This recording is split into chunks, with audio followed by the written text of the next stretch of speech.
नमस्कार विद्यार्थी मित्रांनो, आज आपण EVS पार्ट 1 यामधील chapter number 6 rules are for everyone यावरील एक्सरसाइज पाहणार आहोत। तर विद्यार्थी मित्रांनो, त्याआधी तुम्ही आमच्या चॅनलला नवीन असाल तर चॅनलला अवश्य सबस्क्राइब करा, जेणेकरून आमचे असेच नवनवीन व्हिडिओ तुम्हाला सर्वात आधी मिळतील।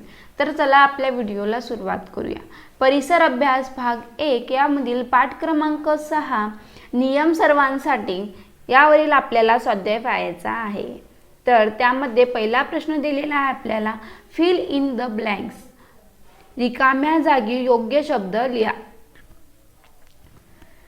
त्यामध्ये ए आहे, your society works according to certain, आपले सामाजिक जीवन रिकामी जागा आधार चालते तर rules. B, the constitutions of independent India has abolished, स्वतंत्र भारताच्या संविधानाने रिकामी जागा प्रथा नष्ट केली तर untouchability. C, wrong customs and traditional causes the रिकामी जागा of same selection of society, चुकीच्या रूढी परंपरामुळे समाजातील काही लोकांच्या वाटेला रिकामी जागा येते तर इलिगेट। नंतर question 2, answer in one line, खालील प्रश्नांची एका वाक्यात उत्तरे लिहा। A, why are the rules made, answer, rules नियम का तयार करावे लागतात तर उत्तर, rules are made to specify duties and responsibility of every person. B, which value have been a part of your social life since ancient times, तर आपल्या सामाजिक जीवनात कोणती मूल्ये प्राचीन काळापासून आहे तर answer, the value of non-violence and peace have been a part of your social life since ancient times.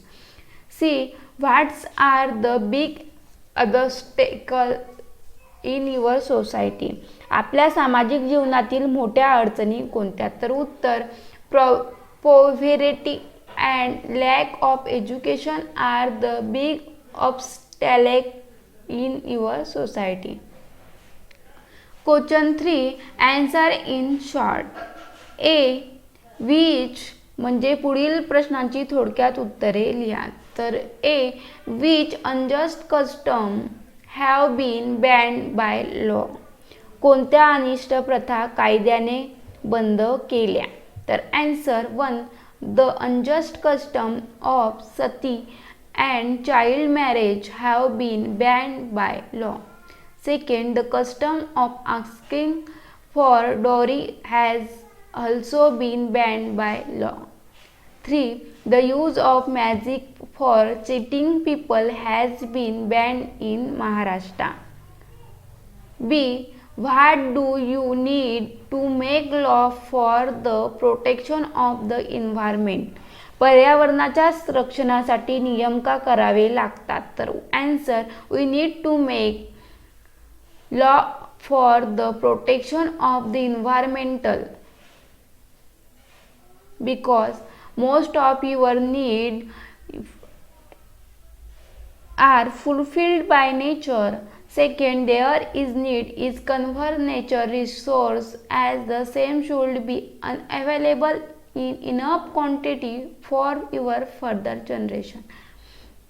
अशा प्रकारे आपला चॅप्टर नंबर 6 होता, त्यावरील आपण क्वेश्चन्स पाहिले। तर विद्यार्थी मित्रांनो, त्याआधी तुम्ही आमच्या चॅनलला नवीन असाल तर चॅनलला अवश्य सबस्क्राइब करा, जेणेकरून आमचे असेच नवनवीन व्हिडिओ तुम्हाला सर्वात आधी मिळतील।